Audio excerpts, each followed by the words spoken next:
Hello everyone, कैसे हैं आप सब।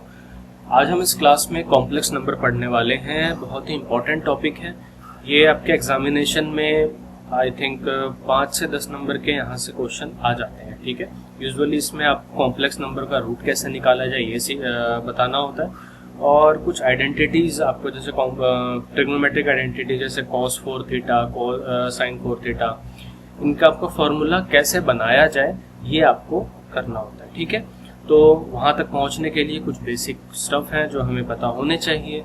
ठीक है, तो शुरू करते हैं सबसे पहले इस क्वेश्चन से कि why we need complex numbers, हमें कॉम्प्लेक्स नंबर की क्या नीड है। ठीक है, तो सबसे पहले हम देखेंगे, सपोज करो ये एक इक्वेशन है सिंपल, x² + 1 = 0। ठीक है, और एक इक्वेशन है x² - 1 = 0। ठीक है, अगर आपसे बोला जाए कि आप ये बताइए कि इसका सॉल्यूशन क्या है और इसका सॉल्यूशन क्या है, तो क्या होता है किसी भी इक्वेशन के सॉल्यूशन का मतलब कि यहाँ पर x में हम ये जो वेरिएबल है यहाँ पर क्या पुट करें कि लेफ्ट हैंड साइड और राइट हैंड साइड क्या हो जाए, इक्वल हो जाए। तो यहाँ पर इस इक्वेशन के लिए अगर मैं बताऊँ आपको, तो अगर आप -1 पुट कर दो या 1 पुट कर दो तो आपका काम बन जाए। ठीक है, -1 का स्क्वायर 1 - 1 0, और 1 का स्क्वायर 1 - 1 = 0। ठीक है, तो ये है इसके सॉल्यूशंस। और जब भी हम किसी इक्वेशन के सॉल्यूशन को इस तरह से सेट में लिखते हैं तो इसको कहा जाता है सॉल्यूशन सेट। ठीक है, ये क्या है, सॉल्यूशन सेट। नाउ अब आप बताइए, क्या कोई ऐसा रियल नंबर है क्या जिसका स्क्वायर करने पर आप उसके अंदर 1 ऐड करो तो वो 0 के इक्वल हो जाए? ऐसा पॉसिबल नहीं है। ठीक है, ऐसा बिल्कुल भी पॉसिबल नहीं होगा, कोई भी आपको ऐसा रियल नंबर नहीं मिलेगा। देन इसीलिए हमें नीड हुई कि अब अगर इस तरह की इक्वेशंस एग्जिस्ट कर रही हैं तो उनका सॉल्यूशन भी तो होना चाहिए। ऐसी बहुत सारी इक्वेशन है, जैसे ये कार्डिनो, एक्चुअली जो मतलब जहाँ से सारी बातें स्टार्ट हुई, तो कार्डिनो ने सोचा, उनके पास ये इक्वेशन आई, इसका उन्हें कोई भी सॉल्यूशन नहीं मिला। ठीक है, और मैं आगे आपसे और डिस्कस करूंगा कि भाई सॉल्यूशन एग्जिस्ट करने ना करने का क्या मतलब है। कोई भी रियल सॉल्यूशन नहीं मिल रहा है किसी भी इक्वेशन का तो उसका क्या मतलब है। ओके, तो देखो, इसका मतलब क्लियर था कि हमें एक एक्सटेंडेड नंबर सिस्टम की जरूरत है, वही था कॉम्प्लेक्स नंबर। तो ध्यान से देखिए, अगर हम x के जगह पर -1 का स्क्वायर रूट अगर हम ये पुट कर दें, या हम x के जगह पर -√-1 पुट कर दें, ठीक है, तब ये 0 के इक्वल हो सकता है। ठीक है, पुट करके देखेंगे, तो यहाँ पर पुट करेंगे, इसको पुट करते हैं -√-1 का स्क्वायर। ध्यान से देखना, ये माइनस है।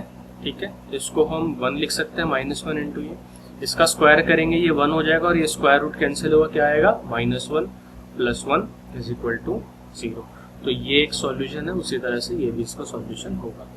और इसी को √-1 को ही हम लिखते हैं आयोटा, और ये क्या हो जाएगा, -आयोटा। तो क्वाड्रेटिक इक्वेशन है। ठीक है, यहाँ पर जो मैक्सिमम पावर है वो 2 है, तो इसके नंबर ऑफ सॉल्यूशन कितने होंगे, 2 होंगे। तो नाउ आ जाइए नेक्स्ट क्वेश्चन के ऊपर। तो यहाँ पे जैसे कि मैंने आपको बताया, अब यहाँ पर आप ऐसा कौन सा नंबर है जिसका स्क्वायर करोगे और 4 ऐड करोगे तो वो 0 बन जाएगा, तो वो क्या होगा, √-4, प्लस का या माइनस का। ठीक है, तो √-4 को आप कैसे लिख सकते हो, 4 इंटू में √-1, ये हो जाएगा +-2, और ये हो जाएगा आयोटा। ठीक है, तो इसके ये 2 सॉल्यूशन है। नाउ आ जाते हैं कार्डिनो इक्वेशन के ऊपर। तो इसको हम क्वाड्रेटिक फार्मूला से सॉल्व करेंगे, तो यहाँ पर ये होगा x = -b, negative of b क्या है यहाँ पर, -10, plus minus √(b² - 4ac। b² यहाँ -10 है, इसका स्क्वायर 100 होगा, -4ac, ये हो जाएगा 160। ठीक है, डिवाइडेड बाय 2। नाउ ये हो जाएगा 10 प्लस माइनस, इसको जब आप आगे और सॉल्व करोगे तो आ जाएगा 2 आयोटा √15 डिवाइडेड बाय 2, ये होगा 5 प्लस माइनस आयोटा √15। ठीक है, दैट इज ऑल। इतना आप सॉल्व कर दें, यहाँ पर आपके 2 सॉल्यूशन आए हैं, और ये क्या है, कॉम्प्लेक्स सॉल्यूशन है। कैसे सॉल्यूशन है, कॉम्प्लेक्स सॉल्यूशन है। तो यही हमारा एक्सटेंडेड नंबर सिस्टम है। इसके अंदर अब हमारे पास कॉम्प्लेक्स नंबर्स भी हैं। ठीक है, तो ध्यान रखिएगा, आपको पता है कि natural number, whole number, integers, rational number ही सारे के सारे सबसेट है किसके, रियल नंबर के। और यहाँ पर जो रियल नंबर है ये पूरा का पूरा सेट कंटेन्ड है सेट ऑफ कॉम्प्लेक्स नंबर। ठीक है, एक और इक्वेशन आई है, इसको भी सॉल्व कर लेते हैं। x is equal to b square plus minus square root of b square minus 4ac। तो बी स्क्वायर क्या हो जाएगा यहाँ पर 36 माइनस में 4ac, 4 ये हो जाएगा 52 डिवाइडेड बाय 2। ठीक है, तो ये हो जाएगा 6 प्लस माइनस 36 माइनस 52 कितना होगा 16। ठीक है, तो हो जाएगा square root of minus 16 divided by 2। तो ये हो जाएगा 6 plus minus 4 iota divided by 2, answer आया 3 प्लस माइनस 2 आयोटा। ठीक है, अभी आपको जब पॉलिनोमियल इक्वेशंस दी जाएंगी तो वहाँ पर भी आपको कॉम्प्लेक्स नंबर का रूट निकालना आपको आना चाहिए, बहुत इंपॉर्टेंट है, ये आता ही आता है। ठीक है, इस चैप्टर को बिल्कुल भी और कोई भी पार्ट स्किप मत करना इसका। ठीक है, तो नाउ डेफिनेशन कि कॉम्प्लेक्स नंबर है क्या। कोई भी कॉम्प्लेक्स नंबर है उसको डिफाइन किया जाता है z is equal to x plus iota y. ठीक है, यहाँ पर जो x है उसको हम कहते हैं real part of complex number, और जो y है उसको हम कहते हैं imaginary part of complex number. ध्यान दीजिएगा, हम y को इमेजिनरी पार्ट बोलते हैं, नॉट आई वाई। ठीक है, नॉट आई वाई। तो जो y है ये इमेजिनरी पार्ट होता है और जो x है वो रियल पार्ट होता है। तो किसी भी कॉम्प्लेक्स नंबर को हम कुछ इस तरह से भी लिख सकते हैं, z is equal to real of z plus iota imaginary of z। ठीक है, अब जैसे हमारा कार्टेशियन कोऑर्डिनेट सिस्टम है वैसे ही एक आर्गन डायग्राम बनाते हैं हम, जिसमें कॉम्प्लेक्स नंबर को रिप्रेजेंट किया जाता है। ठीक है, तो उस कॉम्प्लेक्स नंबर में, उस डायग्राम में कोई भी complex number point x y से रिप्रेजेंट किया जाता है। ठीक है, तो हम एक्स वाई से भी पॉइंट को मतलब एक कॉम्प्लेक्स नंबर को रिप्रेजेंट कर सकते हैं, क्योंकि हर एक कॉम्प्लेक्स नंबर आर्गन डायग्राम में एक यूनिक पॉइंट को क्या करता है, रिप्रेजेंट करता है, गिवन बाय एक्स वाई। ठीक है, अब सेट ऑफ कॉम्प्लेक्स नंबर क्या होगा भाई, सेट बिल्डर फॉर्म में लिखेंगे x प्लस आई वाई। अच्छा, अब जो यहाँ पर x और y होते हैं ना, ये रियल नंबर्स हैं, तो लिखेंगे such that x and y belongs to R। तो दो रियल नंबर को मिला के कॉम्प्लेक्स नंबर बन रहा है। ठीक है, क्लियर है। और यहाँ पर क्लियरली मैंने आपको बता दिया है कि i को हम स्क्वायर रूट ऑफ माइनस 1 लिखते हैं। बहुत सारे स्टूडेंट्स होंगे जिनको ये सब पता होगा तो ठीक है, कुछ स्टूडेंट ऐसे भी हैं जिनको नहीं पता है, तो ये उनके लिए करवाना जरूरी है। ठीक है ना, फिर इसके बाद आ जाओ स्क्वायर रूट ऑफ माइनस 49। अब इसको हमें कैसे लिखना है, आयोटा की फॉर्म में लिखना है। ठीक है, तो ये क्या हो जाएगा, स्क्वायर रूट ऑफ 49 इंटू में square root of minus 1। Square root of 49 क्या हो जाएगा भाई, 7 आयोटा। ठीक है, उसी तरह से स्क्वायर रूट ऑफ 36 को कैसे लिखेंगे, अच्छा हाँ, इसको x प्लस आई वाई की फॉर्म में लिखना है। तो यहाँ पर ध्यान देना, जो x है वो 0 है और आयोटा y की वैल्यू क्या है, 7 है। ठीक है, iota 7। Okay, now square root of 36 ये हो जाएगा 6, ये हो जाएगा 6 प्लस में आयोटा इंटू 0। ठीक है, फिर स्क्वायर रूट ऑफ 32, तो भाई ये हो जाएगा 16 2, ये हो जाएगा 4 आयोटा, एक minute 4 square root of 2 iota. इसको हम लिखेंगे 0 plus 4 square root of 2 iota. ठीक है, इस तरह से हम इन नंबर्स को रिप्रेजेंट करते हैं। चलिए अब बात करते हैं कि दो कॉम्प्लेक्स नंबर इक्वल कब होते हैं। सपोज करो कि एक कॉम्प्लेक्स नंबर है z1 x1 प्लस आई y1 और दूसरा कॉम्प्लेक्स नंबर है z2 x प्लस 2 आई y2। ठीक है, ये दोनों इक्वल कब होंगे, हम कहेंगे कि z1 is equal to z2 if x1 is equal to x2 and y1 is equal to y2। यानी दोनों कॉम्प्लेक्स नंबर का जो रियल पार्ट है वो इक्वल होना चाहिए और जो इमेजिनरी पार्ट है वो इक्वल होना चाहिए। तो एग्जांपल है यहाँ पर इक्वलिटी का, तो हमें यहाँ पर k और m की वैल्यू फाइंड करनी है। ठीक है, find the value of k and m। ठीक है, अब यहाँ पर मैंने क्या बोला कि रियल पार्ट इक्वल होना चाहिए, यानी square root of k is equal to square root of 3 होना चाहिए। ठीक है, ये क्या इम्प्लाई कर रहा है, यहाँ पर k की वैल्यू क्या हो जाएगी, 3 हो जाएगी, तभी तो ये इक्वल होंगे। और इमेजिनरी पार्ट भी इक्वल होने चाहिए, यानी 3 must be equal to m। तो यहाँ पर m की वैल्यू क्या आ गई, 3 आ गई। Now what is complex conjugate. Complex conjugate क्या होता है, तो सपोज करो एक कॉम्प्लेक्स नंबर दिया गया है z is equal to x plus i y. ठीक है, अच्छा ध्यान देना, वैसे जो कॉम्प्लेक्स नंबर की रिप्रेजेंटेशन है x प्लस आई वाई, इसको हम ना वो भी बोलते हैं कभी कभी कार्टेशियन रिप्रेजेंटेशन। ठीक है, कॉम्प्लेक्स नंबर को हम कार्टेशियन रिप्रेजेंटेशन से रिप्रेजेंट करते हैं या पोलर रिप्रेजेंटेशन से। ठीक है, पोलर हम आगे पढ़ेंगे, बहुत यूजफुल है।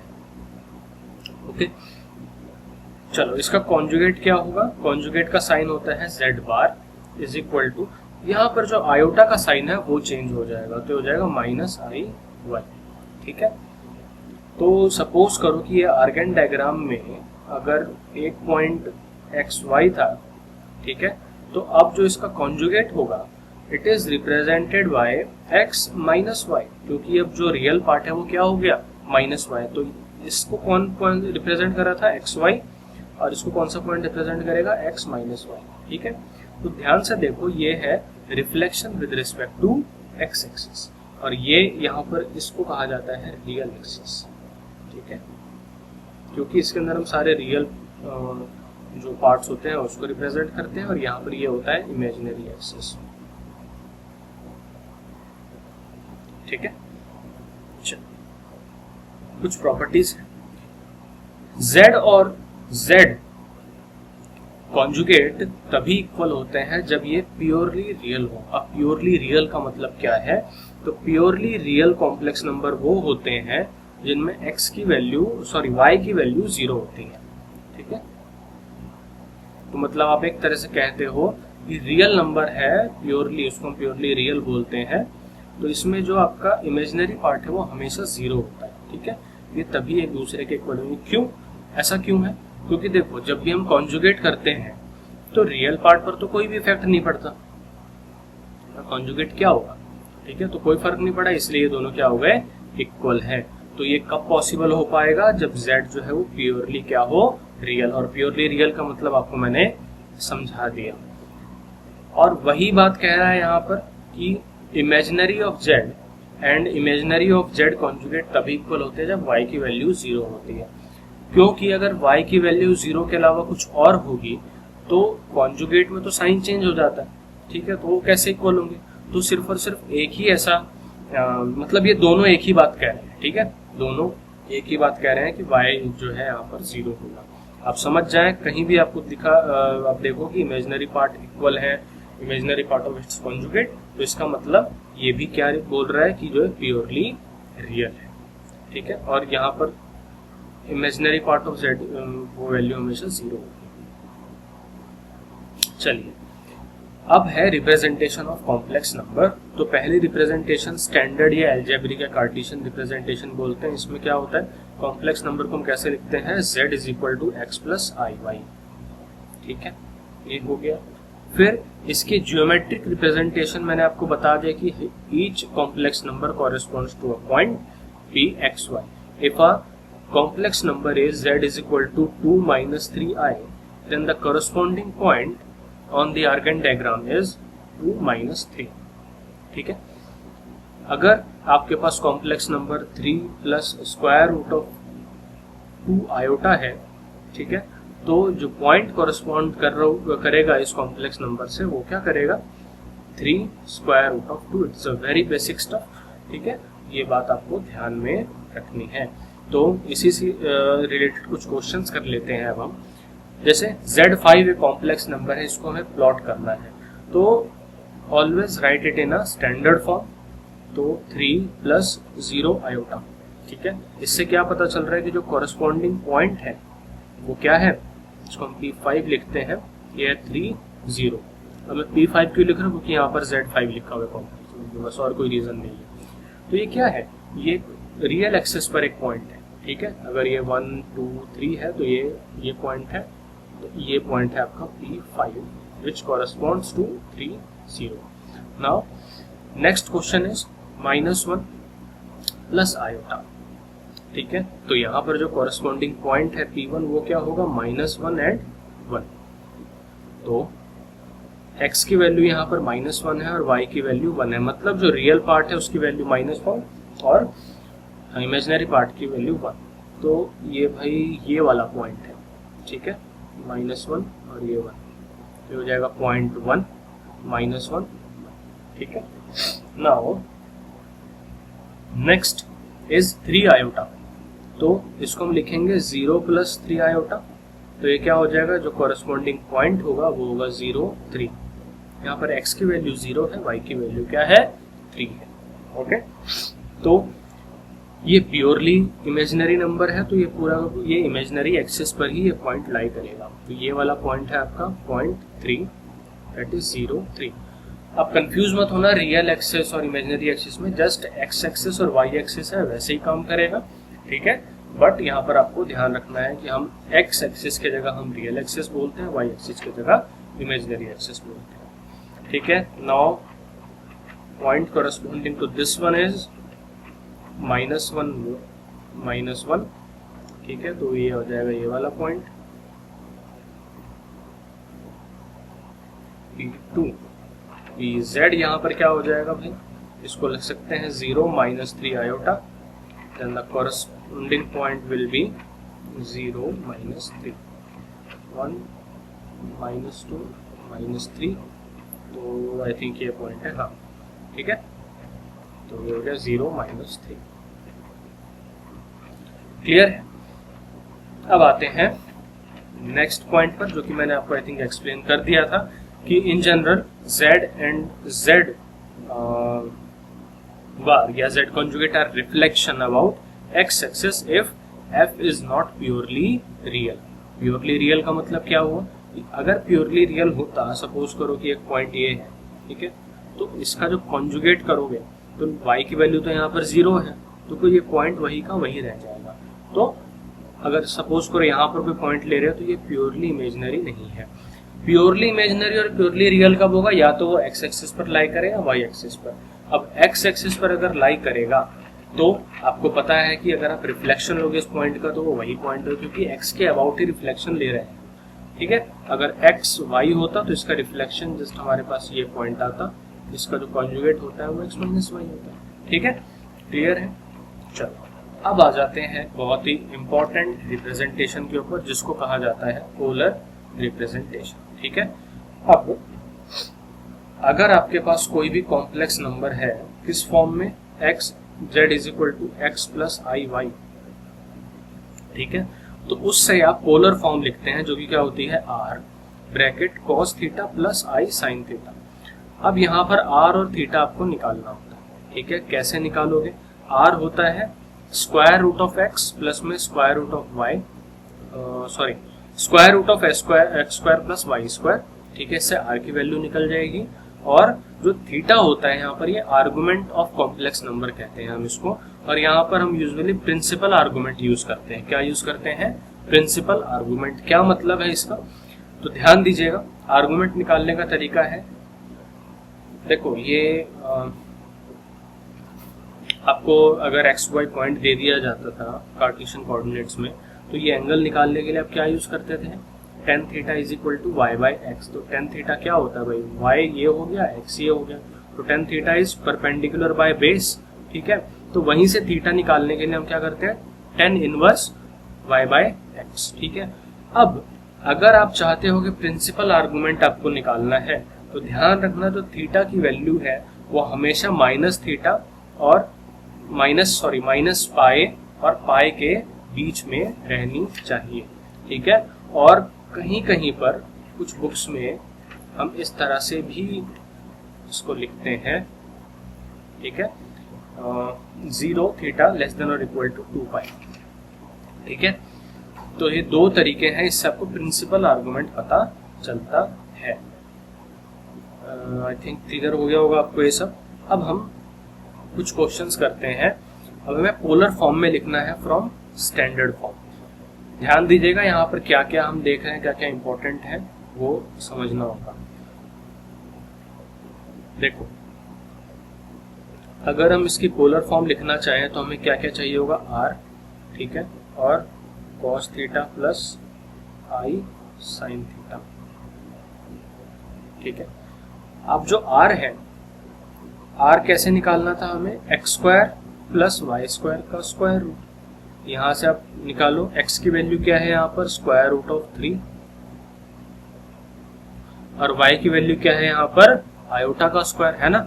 नहीं, आयोटा क्या होता है यहाँ पर, y इंटू आयोटा होता है, ठीक है। तो ये 1 होगा, ठीक है, 1 का स्क्वायर, स्क्वायर रूट ये हो जाएगा 3 प्लस 1 का स्क्वायर रूट, ये हो जाएगा 4 का स्क्वायर रूट 2, ठीक है। अब आपसे एक चीज पूछी जा सकती है, वैसे पूछिए आपके नॉलेज के लिए होना चाहिए कि यहाँ पर हम जब भी स्क्वायर रूट करते हैं किसी भी नंबर का तो प्लस और माइनस दोनों ही हमें लेना होता है। हम यहाँ पर पॉजिटिव ही क्यों ले रहे हैं, क्योंकि अभी हम क्या देखते हैं, ये जो r की वैल्यू आई है ना, it represents distance between origin and that point, ठीक है। ये डिस्टेंस बताता है, क्या बताता है, डिस्टेंस बताता है, इसलिए हम पॉजिटिव ही वैल्यू लेते हैं यहाँ पर। नाउ आर्गुमेंट ऑफ z बहुत इंपॉर्टेंट है, तो थीटा की वैल्यू क्या होगी यहाँ पर, tan inverse y by x, ठीक है। तो भाई देखो ये क्या आया है हमारे पास, tan इनवर्स y की वैल्यू क्या है यहाँ पर 1 और स्क्वायर रूट ऑफ 3, ठीक है। अब ये तो बहुत आसान सा, इसमें कोई इशू ही नहीं है। tan इनवर्स ये वैल्यू क्या आ रही है भाई, 10 पाई बाय 6, ठीक है। तो ये 10 और tan इनवर्स कैंसिल होंगे, तो यहाँ पर आर्गुमेंट क्या आ गया हमारा, पाई बाय 6। तो ध्यान से देखोगे तो ये आर्गुमेंट जो है ये माइनस पाई से बड़ा है और पाई से छोटा है, ठीक है।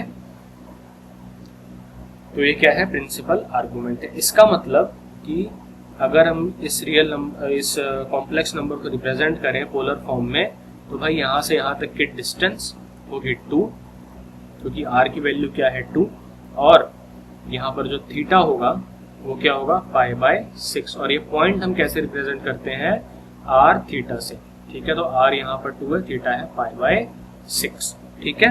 तो एक क्वेश्चन कर लिया। अब हम आते हैं इसके ऊपर कि भाई r आपको पता चल गया क्या है यहाँ पर, और थीटा। तो जैसे स्टैंडर्ड फॉर्म में जो कार्टेशियन कोऑर्डिनेट्स एक्स वाई से रिप्रेजेंट होते हैं, वहीं पर पोलर फॉर्म में कोऑर्डिनेट्स किससे रिप्रेजेंट होते हैं, आर थीटा, ठीक है।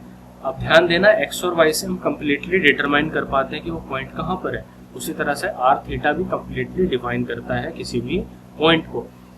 एक्स और वाई में क्या फर्क है, यहाँ से लेके यहाँ तक की डिस्टेंस एक्स कहलाती है और यहाँ से लेके यहाँ तक की डिस्टेंस वाई कहलाती है।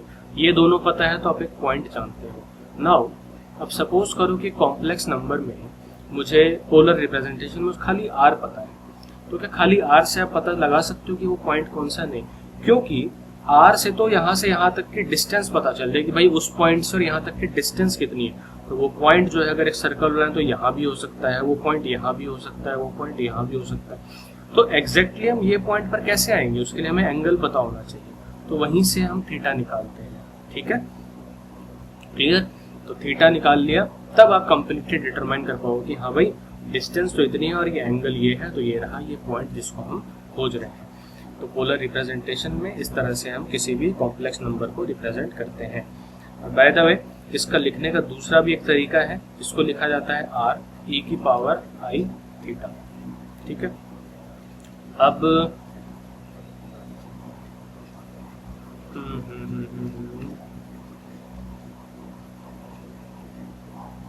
ठीक है, अब और कुछ क्वेश्चंस करके देखते हैं। अब ध्यान देना, जब मैं आपको जो क्वेश्चंस बताने जा रहा हूँ, ठीक है, आपको ध्यान देना है कि कौन सा कॉम्प्लेक्स नंबर किस क्वाड्रेंट में लाई कर रहा है, उसके हिसाब से हम उसका आर्गुमेंट निकालेंगे, ठीक है। तब देखिए अगर ध्यान से यहाँ पर, तो इसकी पोलर रिप्रेजेंटेशन कैसे आएगी हमारे पास, आर, ठीक है, cos थीटा प्लस आई साइन थीटा। अब यहाँ पर एक रफ डायग्राम बनाएंगे हम इसका। तो देखो यहाँ से r की वैल्यू क्या आएगी, square root of x square minus y square, sorry x square plus y square. यहाँ पर माइनस एक्स की जो x की वैल्यू है वो यहाँ पर है माइनस स्क्वायर रूट ऑफ 3, इसका स्क्वायर कर दिया, और y की जो वैल्यू है वो है -1, इसका स्क्वायर कर दिया, क्योंकि देखो मल्टीप्लाई करोगे तो ये माइनस स्क्वायर रूट ऑफ 3 और माइनस आयोटा ही आएगा हमारे पास, ठीक है। तो अगर इसका स्क्वायर करोगे तो ये 3 होगा और ये 1 होगा, तो इसका स्क्वायर रूट यहाँ पर आ गया 2, ठीक है, बिल्कुल सेम आया है एग्जैक्टली। अब हम निकालेंगे इसका आर्गुमेंट, तो हो जाएगा theta is equal to tan inverse y by x, ठीक है। y की वैल्यू यहाँ पर क्या है -1, सॉरी tan इनवर्स y की वैल्यू क्या है -1 और x की वैल्यू क्या है माइनस स्क्वायर रूट ऑफ 3, ठीक है। अब ध्यान से देखना बहुत यहाँ पर, अगर ये वाला पॉइंट हमने लिया, ये डिस्टेंस तो पता चल गई 2, ठीक है। अब अगर आगे इसको हम सॉल्व करते हैं तो tan इनवर्स हो जाएगा 1 स्क्वायर रूट ऑफ 3, ये क्या आ रहा है 5/6, ठीक है। तो लास्ट क्वेश्चन में भी 5/6 आया था, लेकिन ध्यान देना उसको रिप्रेजेंट हम करने के लिए क्या था हमारे पास, स्क्वायर रूट ऑफ 3 और 1, बट यहाँ पर तो ये पॉइंट है माइनस स्क्वायर रूट ऑफ 3 -1, तो आर्गुमेंट तो ठीक आया नहीं। अब ध्यान से देखेंगे कि 2 ऑप्शन है हमारे पास, तो एक्चुअल में जो पॉइंट हम देख रहे हैं वो कहाँ पर है, वो पॉइंट इधर है। तो या तो आप ये वाला एंगल चूज करोगे या आप ये एंगल भी चूज कर सकते हो, बट फर्क क्या आएगा, ये वाला एंगल आप ध्यान से अगर आप निकालते हो तो आपको क्या करना होता, भाई आप इस पॉइंट पर पहुंच गए हो, 5/6 में पाई ऐड कर देते। अब पाई अगर ऐड कर देते तो इसके अंदर क्या आता है, ये 7π/6, जो कि पाई से बड़ा था, ये दिक्कत हो गई यहाँ पर। तो ये तो हम नहीं ले सकते, मतलब कि ये वाला एंगल हम नहीं ले सकते, तो हमें दूसरा एंगल कंसीडर करना होगा जो कि कहलाएगा इसका नेगेटिव एंगल, ठीक है। तो यहाँ से यहाँ पर भी जा सकते हैं, बट ये नंबर जो है नेगेटिव है। तो जब भी ऐसा क्वेश्चन आ जाए, इस केस आपको क्या करना है कि जो भी ये वैल्यू आ रही है उसको पाई से सब्ट्रैक्ट कर दो, ठीक है, पाई से सब्ट्रैक्ट कर दो, नहीं पाई से, सॉरी, इस केस में आपको क्या करना होगा, आपको जो भी वैल्यू आ रही है उसमें से पाई सब्ट्रैक्ट करना होगा, ठीक है। तो पाई जब आप सब्ट्रैक्ट करोगे तो आपके पास क्या आ जाएगा, -5π/6, ठीक है। नाउ -5π/6 इज ग्रेटर देन -5, ठीक है। लग रहा होगा अजीब, लेकिन ध्यान से देख लेना, तो यही कंडीशन है, तो सेटिस्फाई करिए कंडीशन, इसका मतलब ये है हमारा प्रिंसिपल आर्गुमेंट। तो इस नंबर को हम किस तरह से रिप्रेजेंट करेंगे, Z2 इज इक्वल टू, ये हो गया 2 cos -5π/6 प्लस में आयोटा साइन -5π/6।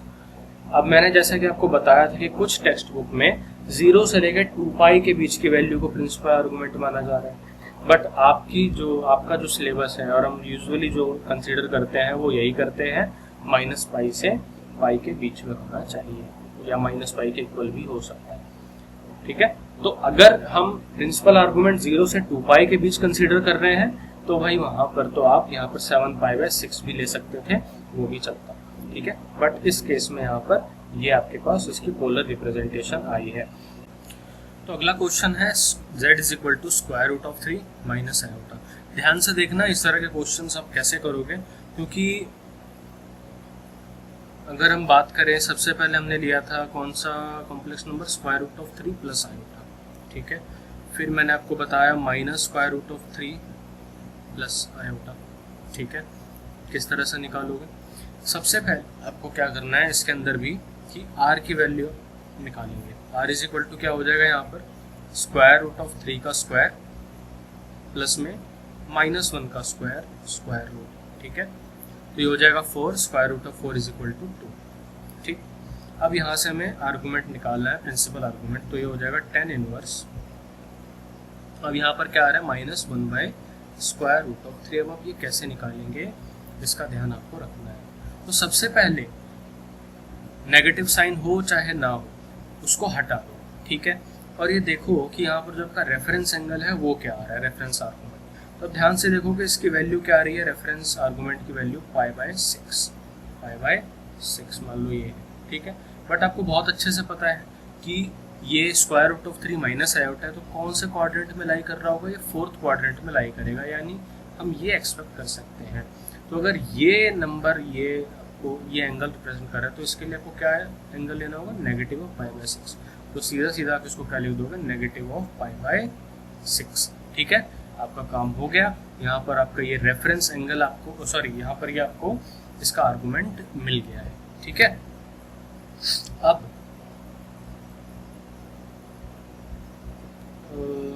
हाँ, तो अब इसको हम लिखेंगे as a in a polar form. ये हो जाएगा 2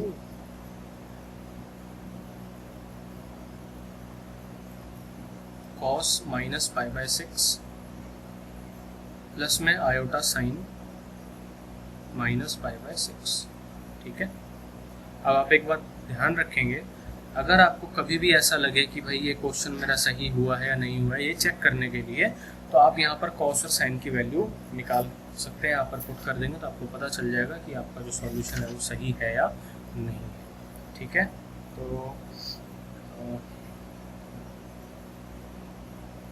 6, ठीक है। तो देखो ये हो जाएगा 2 cos -x हमेशा cos x के इक्वल होता है, तो ये हो जाएगा cos π/6, ये हो जाएगा माइनस आयोटा साइन π/6, क्योंकि साइन -x बराबर होता है माइनस साइन x के, तो यहाँ पर नेगेटिव बाहर आ गया। अब अगर आप यहाँ पर π/6 की वैल्यू पुट करोगे इनमें तो आपको यही कॉम्प्लेक्स नंबर मिल जाएगा, क्योंकि cos π/6 होता है √3/2 और sin π/6 होता है 1/2, और 2 से मल्टीप्लाई करोगे तो यहाँ बचेगा √3 माइनस आयोटा, ठीक है। हो गया सोल्व। आते हैं अब नेक्स्ट क्वेश्चन के ऊपर। नेक्स्ट क्वेश्चन है -1 प्लस आयोटा। तो यहाँ से हम r निकालेंगे, तो ये आ जाएगा -1 का स्क्वायर प्लस में 1 का स्क्वायर इज इक्वल टू √2, ठीक है। आर्गुमेंट निकालेंगे, theta is equal to tan inverse -1/1, यही आ रहा है। बट यहाँ पर फर्क क्या है, तो आपको हमेशा ये देखना है कि ये नंबर कौन से क्वाड्रेंट में लाई कर रहा है, ये जो कॉम्प्लेक्स नंबर है ये किस क्वाड्रेंट में लाई कर रहा है। तो बताओ x कहाँ पर नेगेटिव होता है, y पॉजिटिव, सेकंड क्वाड्रेंट, ठीक है। तो आपके पास ये आ गया। अब रेफरेंस एंगल यहाँ पर क्या होगा, आपका रेफरेंस एंगल होगा यहाँ पर आपका π/2, सॉरी रेफरेंस एंगल होगा आपका π/2, हाँ। 1090 की वैल्यू क्या होती है,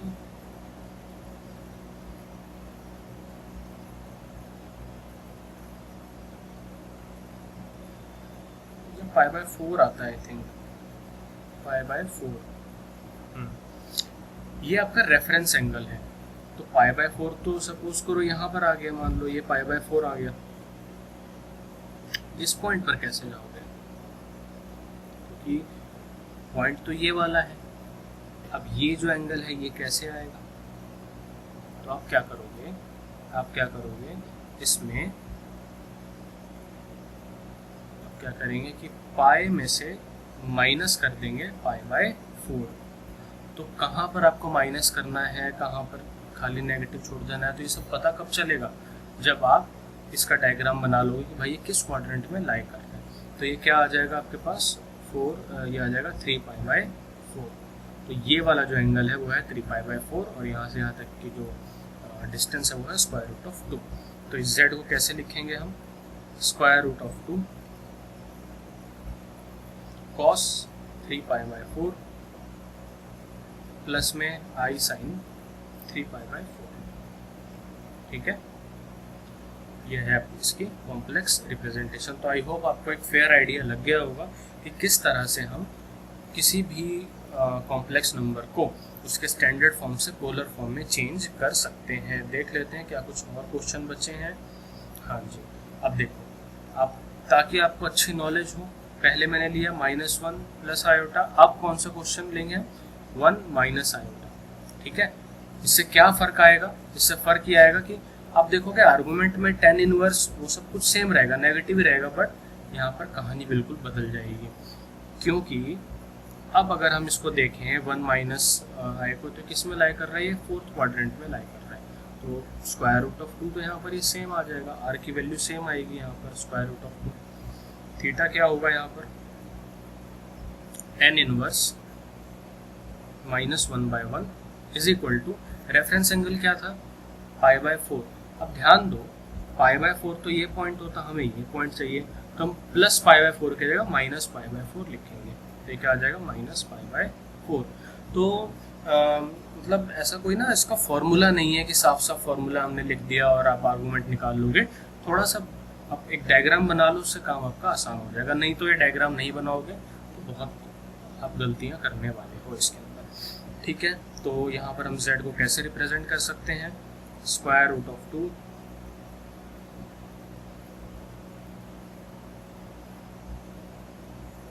cos माइनस π/4 प्लस में आयोटा साइन -π/4, ठीक है। ये किसके इक्वल होगा, स्क्वायर रूट ऑफ 2, ये हो जाएगा cos π/4, अभी रीजन बताया मैंने आपको, ये हो जाएगा माइनस साइन π/4, ठीक है।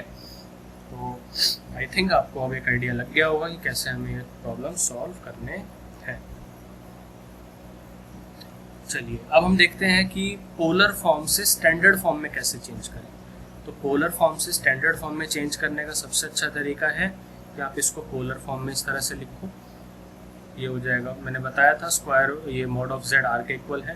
तो पोलर फॉर्म में पहले आप लिख लो, आर्गूमेंट भी दिया ही हुआ है आपके पास, तो cos π/3 प्लस आयोटा साइन π/3। तो बहुत आसान है पोलर से स्टैंडर्ड में चेंज करना, क्योंकि आपको यहाँ पर जस्ट वो जो वैल्यूज़ हैं वो आपको पुट कर देंगे। जैसे cos π/3 कितना होगा, cos π/3 यानी 60 यानी 1/2, और प्लस में iota sine π/3 sine 60 square root of 3/2, ठीक है। तो ये कितना हो जाएगा, 2 से मल्टीप्लाई करेंगे तो 1 plus iota square root of 3। दूसरा क्वेश्चन है यहाँ पर, ये अगेन आर हमारे पास ये है, तो z is equal to argument 0 है, सॉरी, तो ये हो जाएगा 3 इंटू में cos 0 प्लस आई साइन 0।